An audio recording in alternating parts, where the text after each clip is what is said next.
Ang gabi ay tahimik, ngunit ang katahimikan ay may kasamang kakaibang panginginig sa hangin. Sa isang liblib na baryo sa probinsya, ang mga bahay ay nakabalot sa dilim at ang mga bintana ay tila nakamasid sa bawat galaw ng mga dumadaan. Ang buwan ay pumapailan lang sa itaas, nagbibigay ng malamlam na liwanag sa mga puno at daan, ngunit hindi sapat upang maalis ang mga anino na sumasayaw sa paligid. Ang mga tunog ng insekto at malamig na hangin ay nagdudulot ng kakaibang kaba, parang may naghihintay na hindi nakikitang mata sa bawat sulok. Sa ganitong lugar nagsimula ang kakaibang kwento ng pusa na nagdala ng lagim sa isang pamilya, isang pusa na hindi lamang ordinaryo, kundi pinaniniwala ang konektado sa mga mahiwagang kapangyarihan ng isang manggagaway o mangkukulam. Ang pangunahing tauhan sa kwentong ito ay si Rosa, isang dalagang naninirahan sa maliit na bahay sa gilid ng baryo. Bata pa lamang ay nakaranas na siya ng mga hindi maipaliwanag na pangyayari, mga tunog sa gabi na walang pinagmumulan, mga aninong kumikilos sa gilid ng kanyang paningin, at mga bagay na biglang naglalaho o nag-iiba ng posisyon. Ngunit ang lahat ng iyon ay tila maliit lamang kumpara sa araw na dinala sa kanya ang pusa. Ang pusa ay itim, may makinang na mata, at tila may sariling plano sa bawat kilos. Minsan ay nakatayo lamang sa tabi, tahimik ngunit nakakaalarmang tumitik, at sa ibang pagkakataon ay biglang naglalaho at nagpakita sa mga lugar na hindi dapat niya maabot. Ang kapitbahay ay nagbigay ng babala tungkol sa pusa, huwag mo itong gagalawin ng labis. May alam itong hindi mo maintindihan. Ngunit si Rosa, sa kabila ng babala, ay naakit sa kakaibang presensya nito. Ang pusa ay parang may emosyon, sariling intensyon, at unti-unting nagiging sentro ng misteryo sa kanyang buhay. Sa bawat gabi, ang presensya nito ay nagdadala ng kakaibang lamig, at ang bahay ay unti-unting nagiging masikip sa takot at kaba. Ang manonood ay agad na nakikibahagi sa damdamin ni Rosa, ang curiosity at kaba na halo-halo, nagtatanong kung ano ang tunay na motibo ng pusa.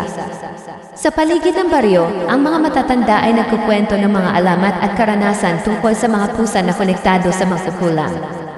Ayon sa kanila, ang ilang pusa ay nagiging tagapaghatid ng sumpa o mensahe mula sa ibang mundo, at ang mga hindi maingat ay nagtatapos sa kakaibang kapahamakan.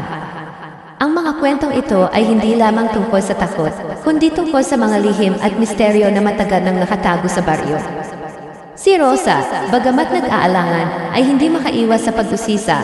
Ang kanyang damdamin ay naglalaban sa pagitan ng takot at curiosity na nagtatakda ng eksena para sa mas matinding misteryo na darating. Isang gabi, habang tahimik ang paligid at ang pusa ay nakaupo sa gilid ng kanyang kwarto, naramdaman ni Rosa ang kakaibang enerhiya. Ang mga ilaw ay kumikindat, ang hangin ay malamig na parang may humahaplo sa kanyang balikat, at ang mga anino sa dingding ay gumagalaw ng hindi naaayon sa pinanggagalingan ng liwanag. Ang puso niya ay bumibilis at ang bawat tunog ay tila may sariling kahulugan. Ang pusa ay nanatiling nakatayo, nakatingin sa kanya, at biglang tumakbo patungo sa labas ng bahay. Iniwan siyang nagtataka at kinakabahan. Ano ang hinahanap ng pusa? Ano ang ibig ipahiwatig ng kakaibang galaw nito? Ang mga tanong ay nagdulot ng matinding curiosity sa manonood at nagtulak sa kanila na manatili sa bawat sandali ng kwento. Sa bawat araw, unti-unti ring nakikilala ni Rosa ang iba pang misteryong nakapalibot sa pusa. May mga ulat sa baryo tungkol sa pagkawala ng mga bagay, mga kakaibang sakit, at mga hindi maipaliwanag na pangyayari na palaging konektado sa presensya ng pusa. Ang pangunahing tauhan ay hindi lamang nakikipaglaban sa takot, kundi sa kahinaan ng kanyang sariling paniniwala at sa panloob na tanong kung totoo ba ang mga kwentong pambaryo tungkol sa mangkukulam at sa kanyang itim na pusa. Ang mga gabing lumipas ay nagbigay sa kanya ng kakaibang pagkatakot at pakiramdam ng pag-iingat. Ang pusa, sa bawat galaw, ay tila nagbabantay sa kanya, at bawat gabi ay nagdadala ng kakaibang suspense at misteryo. Ang mga manonood ay patuloy na iniipit sa damdamin ni Rosa, ang kaba, curiosity, at anticipation kung ano ang susunod na mangyayari.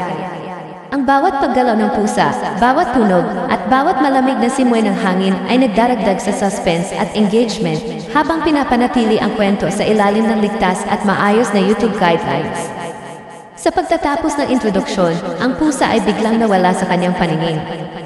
Si Rosa ay nanatiling nakatayo sa gitna ng kwarto, nakatingin sa dilim, at ang hangin ay tahimik ngunit may kakaibang panginginig. Ang kanyang puso ay patuloy na bumibilis at ang manonood ay iniwan sa matinding curiosity. Saan na napunta ang pusa? Ano ang susunod na mangyayari sa kanya?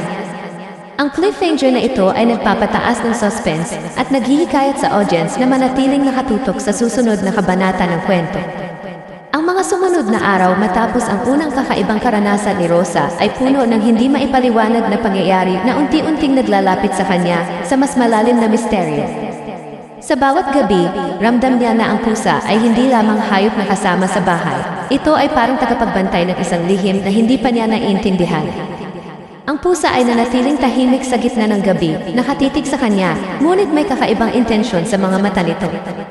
Minsan, biglang nawawala ito sa kanyang paningin at muling lumilitaw sa mga lugar na hindi dapat niya maabot, sa tuktok ng kisame, sa gilid ng bintana, o sa likod ng kanyang mga gamit.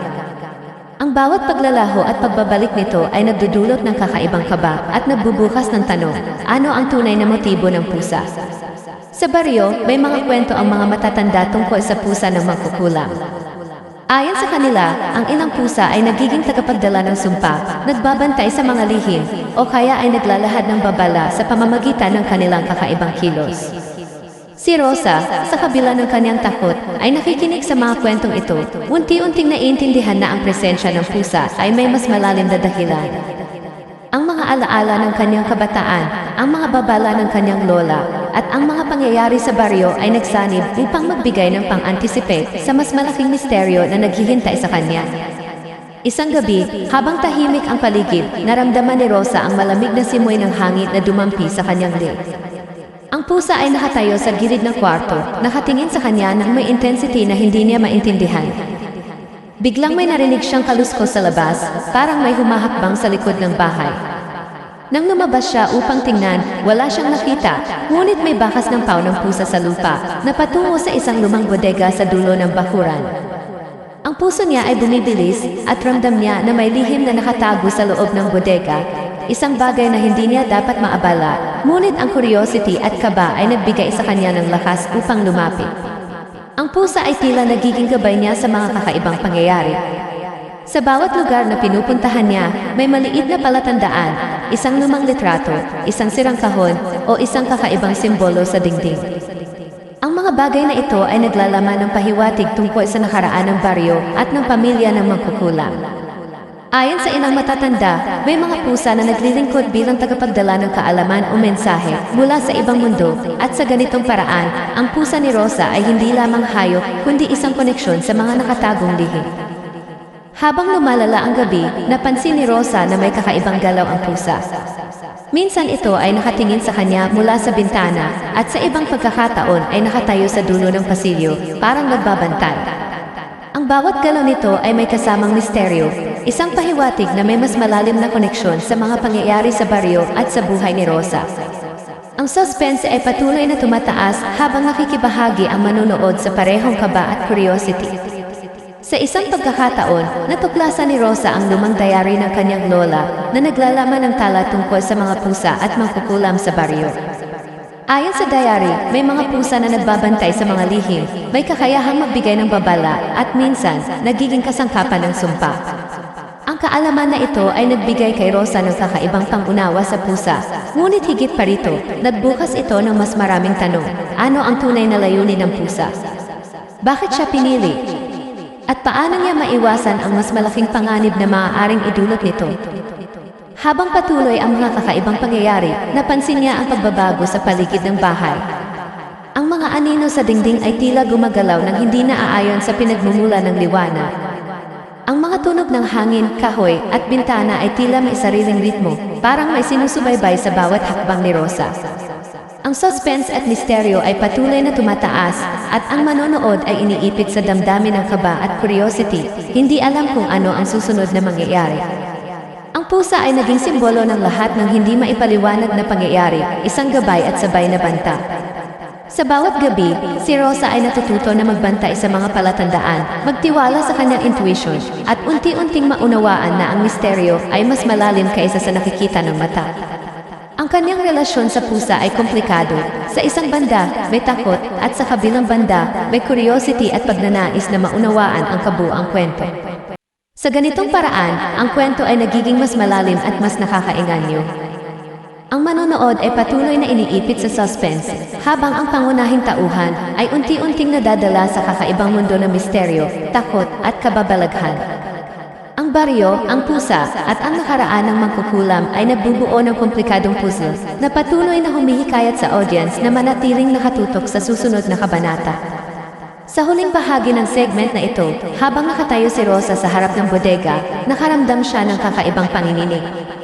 Ang pusa ay nakatayo sa kanyang harapan, nakatingin ng matindi at biglang tumakbo patungo sa loob ng bodega.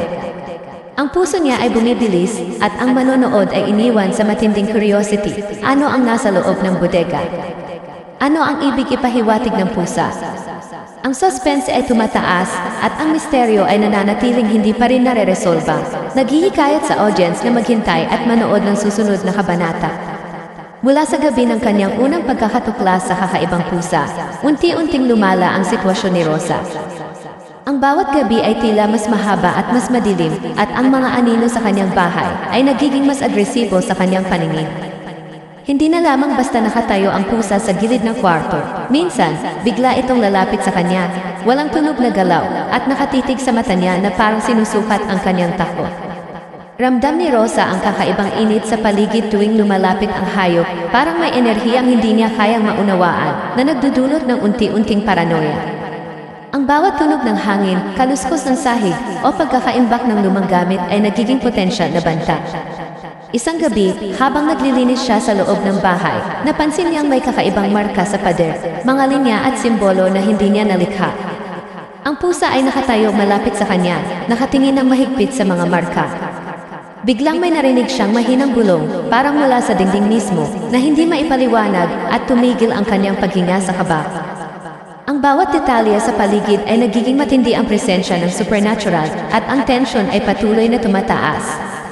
Ang manonood ay iniipit sa parehong curiosity at takot, sabay sa pagtingin ni Rosa sa bawat galaw at tunog. Samantala, may bagong suplot na unti-unting lumilitaw. Ang pamilya ni Rosa ay mailihim na koneksyon sa mga mangkukulam ng baryo.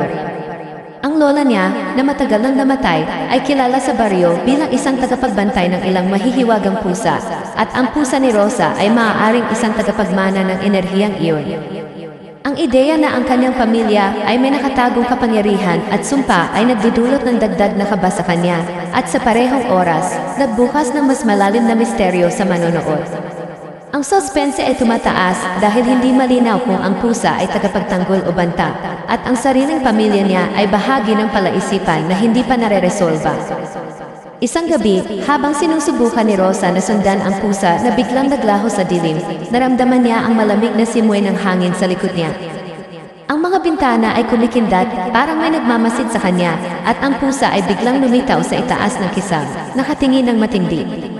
Ramdam niya ang kakaibang presyon sa paligid, ang hangin, ang liwanag ng buwan, at ang tahimik na kaluskos ng kanyang bahay ay nagsanib upang magbigay ng nakakatindig balahibong aura.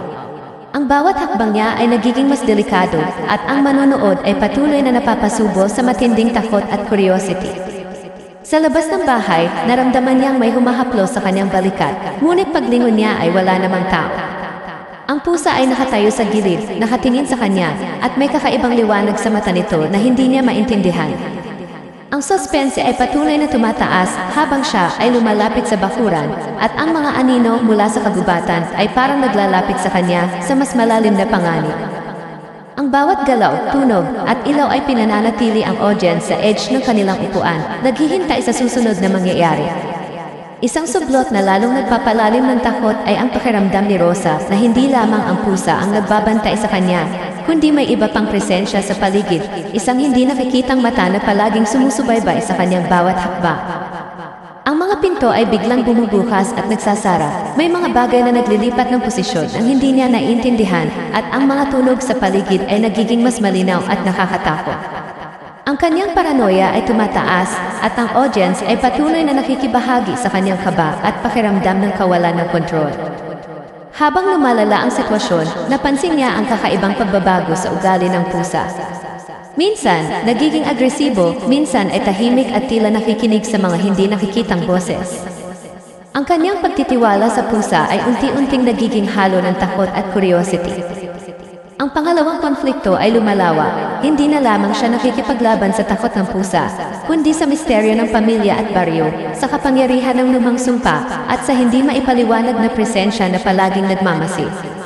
Sa isang pagkakataon, habang nag-ikot siya sa bakuran, nakakita siya ng isang lumang kahon na may nakasulat na pangalan ng kanyang pamilya.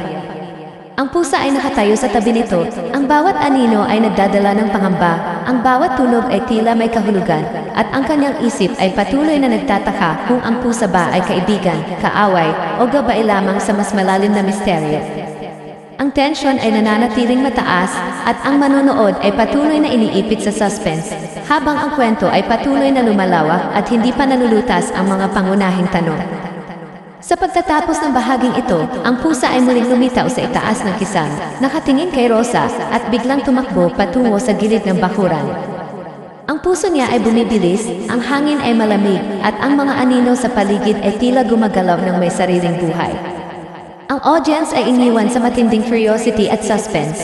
Ano ang layunin ng pusa? Ano ang nakatago sa mga lumang simbolo at kahon?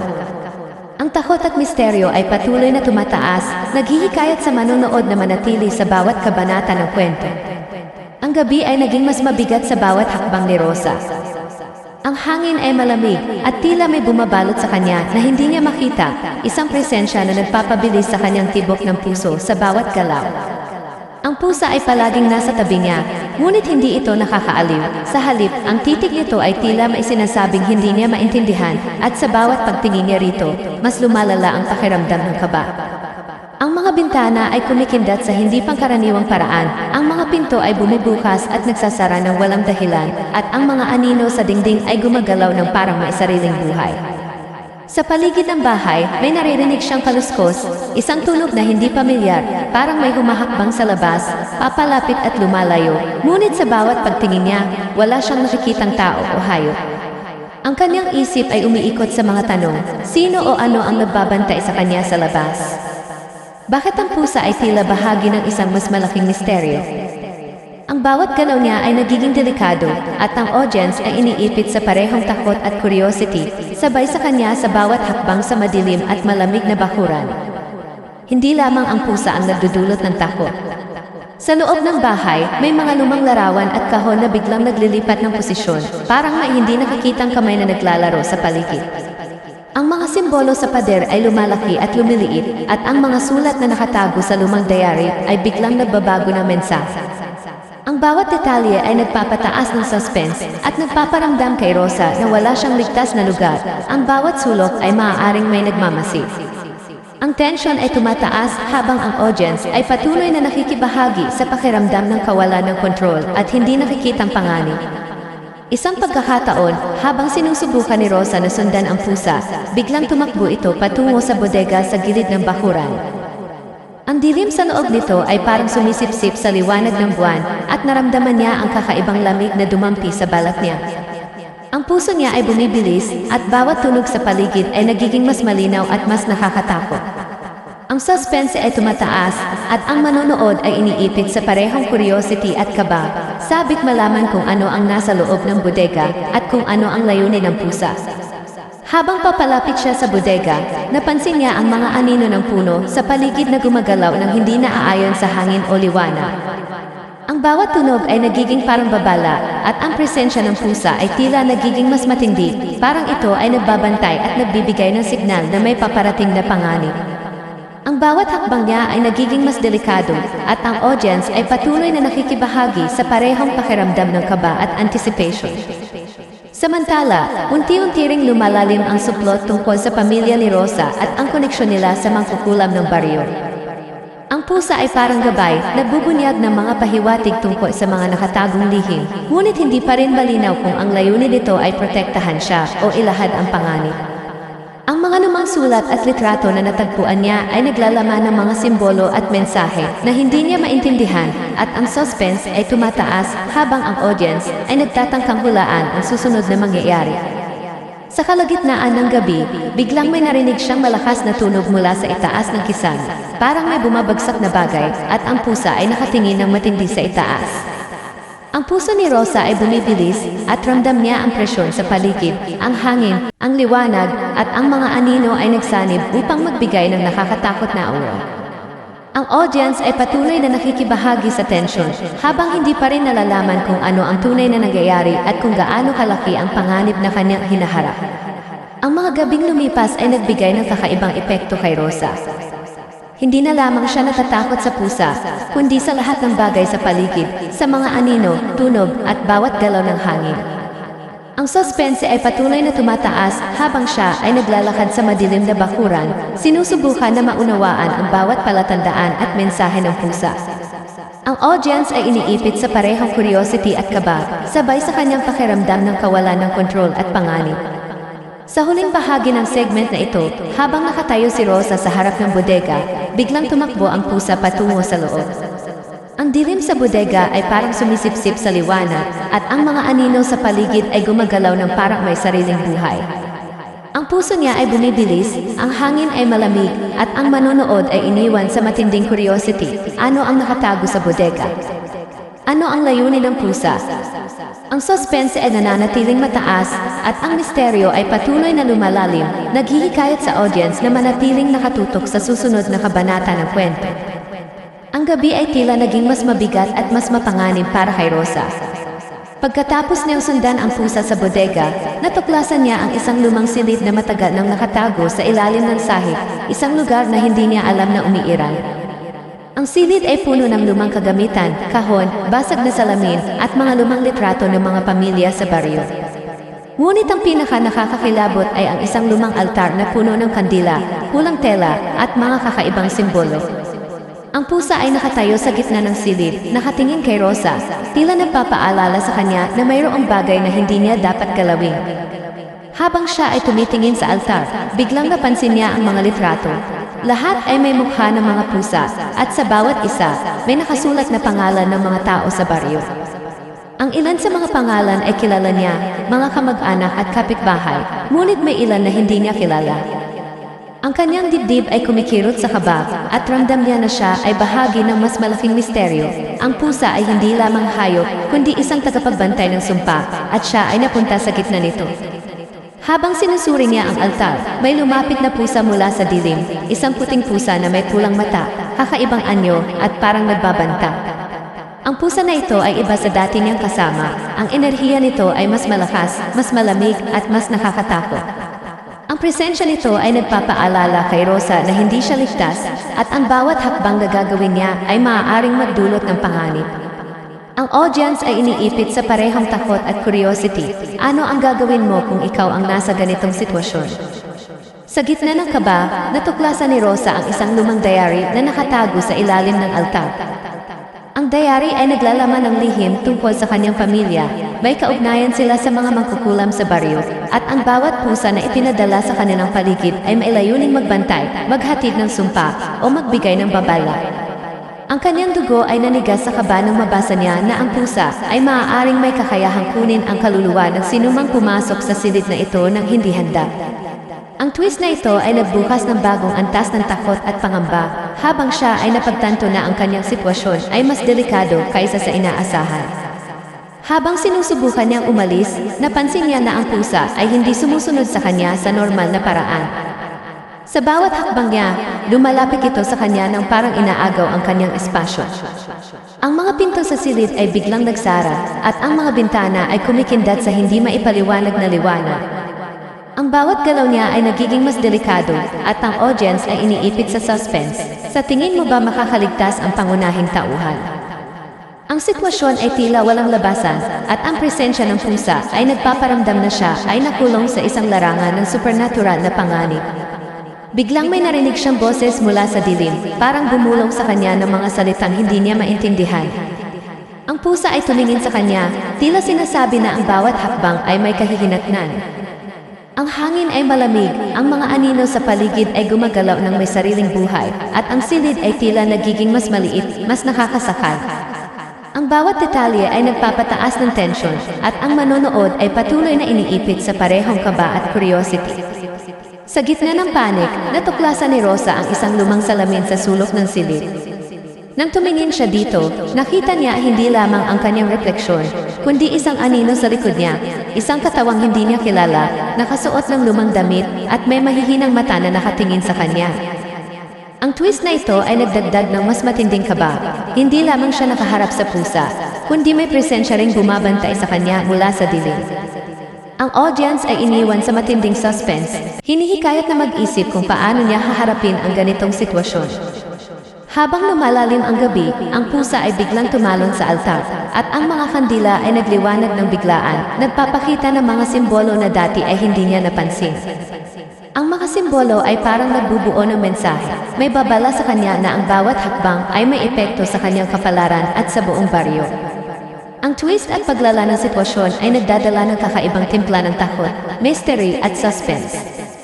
Sa huling bahagi ng bahaging ito, habang nakatayo si Rosa sa gitna ng silid, nakaramdam siya ng presyon sa paligid na parang may nagbabantay sa bawat galaw niya. Ang pusa ay nakatingin sa kanya, tahimik ngunit ominous, at ang anino sa salamin ay parang gumagalaw ng sabay sa kanya. Ang audience ay iniwan sa matinding curiosity at kababalaghan. Ano ang gagawin ni Rosa? Paano siya makakaligtas? Ano ang ibig sabihin ng lihim ng pusa at ng kanyang pamilya? Ang tension at suspense ay nananatiling mataas, naghihikayat sa viewers na maghintay sa susunod na kabanata. Ang dilim ng bodega ay tila kumakain sa liwanag ng buwan, habang si Rosa ay nakatayo sa gitna ng altar. Ang mga kandila ay nagliwanag ng mahina at nagkikislapan ang mga simbolo sa paligid. Ramdam niya ang bawat tibok ng kanyang puso, bawat paghinga ay mabigat at parang may humahadlang sa kanya. Ang pusa ay nakatayo sa tabi niya, tahimik ngunit parang nagbabantay sa bawat kilos niya. Alam niya na kung hindi siya kikilos ngayon, maaaring hindi na niya muling maramdaman ang liwanag ng araw. Ang presensya ng puting pusa na may pulang mata ay patuloy na nagpaparamdam ng panganib, at ramdam ni Rosa ang bigat ng sitwasyon, hindi lamang pisikal kundi pati na rin sa emosyon at isip. Hindi nagtagal, ang pusa ay biglang tumalon mula sa altar at tumakbo patungo sa lumang kahon sa sulok ng silid. Sa kanyang pakiramdam, tila may nakatagong enerhiya sa loob na hindi niya kayang hawakan, at bawat hakbang niya papalapit dito ay nagdudulot ng kakaibang kaba at takot. Pinilit niyang huminga ng malalim, ngunit ang kanyang katawan ay nanginginig at ang kanyang isip ay naglalaban sa pagitan ng takot at determinasyon. Alam niyang ito na ang huling pagkakataon niya upang harapin ang misteryo, ang sumpa, ang pusa, at ang lihim ng pamilya niya. Sa paglapit niya sa kahon, biglang lumitaw ang isang anino sa dilim ng silid. Ang anino ay hugis tao, ngunit may kakaibang distortion sa katawan, parang hindi ganap na tao, at tumingin ng diretsyo kay Rosa. Ang kanyang mata ay kumikislap sa dilim, at ramdam niya ang init ng enerhiya na nagmumula rito. Ang presensya nito ay nakaka-paralyze, ngunit sa kabila ng takot, naisip ni Rosa ang kanyang pamilya at ang mga tao sa baryo.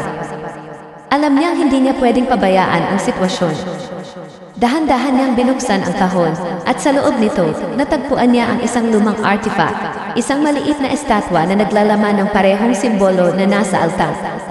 Nang hawakan niya ito, biglang lumitaw ang mga imahe sa paligid, mga lumang pusa, mga tao sa baryo, at ang kanyang lola. Ramdam niya ang koneksyon ng lahat ng ito. Ang pusa ay tagapangalaga ng sumpa, at siya ay bahagi ng siklo. Ngunit sa halip na malunod sa takot, nagdesisyon si Rosa na gamitin ang artifact laban sa nakapaligid na panganib. Habang hawak niya ang estatwa, nagsimulang magliwanag ang silid ng maliwanag at sabay-sabay. Ang puting pusa ay sumigaw ng tila nagagalit, at ang anino sa dilim ay nagkurog, parang sinusunog ng enerhiya mula sa estatwa. Ramdam ni Rosa ang kakaibang lakas na dumadaloy sa kanyang katawan, isang halo ng takot, galit at determinasyon. Pinilit niyang i-channel ang enerhiya, at sa bawat hakbang niya, naramdaman niya na unti-unting nawawala ang presensya ng panganib sa silid. Biglang bumagsak ang pusa sa altar, at ang mga simbolo sa paligid ay naglaho. Ang dilim ay unti-unting napalitan ng liwanag, at ang silid ay nagiging tahimik. Ngunit bago pa man siya makapagpahinga, isang shocking twist ang lumabas. Ang puting pusa na may pulang mata ay nagsimulang magsalita. Sa isang boses na malamig at manipis, ipinahayag nito na ang sumpa ay hindi matatapos sa kanya lamang. Ang pusa ay nagbunyag na may mas malaking plano ang magkukulang, at ang kanyang laban ay hindi lamang para sa kanya, kundi para sa buong baryo. Ang twist na ito ay nag-iwan ng audience sa matinding curiosity at suspense. Paano haharapin ni Rosa ang mas malawak na panganib na ito? Sa kabila ng shock, si Rosa ay hindi nag-atubiling lumaban. Ginamit niya ang artifact upang tapusin ang nakaraang enerhiya at ramdam niya ang pag-urong ng presensya sa paligid. Ang pusa na dati ay tila kaaway ay unti-unting naging kalmado at ang kanyang mga mata ay nagliwanag ng mas banayad. Ang bodega ay muling naging tahimik at ang liwanag ng buwan ay muling nakapasok sa loob. Ang audience ay nakakaranas ng relief at satisfaction, ngunit ang twist ay nagpapaalala na ang kwento ay hindi pa ganap natapos, pinananatili ang curiosity para sa susunod na kabanata. Sa huling eksena ng climax, si Rosa ay nakatayo sa labas ng bodega, ang artifact ay hawak sa kanyang kamay at ang pusa ay nakatayo sa tabi niya. Ramdam niya ang bawat tibok ng puso, bawat simoy ng hangin, at alam niyang may mas malalim pang misteryo na naghihintay. Ang audience ay iniwan sa isang matinding pakiramdam ng takot, excitement, at curiosity. Ano ang susunod na hakbang ni Rosa? Paano niya haharapin ang bagong revelasyon ng pusa at ang mas malawak na panganib? Ang climax ay intense, nakakapukaw, at satisfying, ngunit iniwan ang audience na nais pang malaman ang buong kwento. Matapos ang nakakatindig balahibong laban sa loob ng bodega, si Rosa ay dahan-dahang lumabas, ang artifact ay mahigpit pa ring nakahawak sa kanyang pala.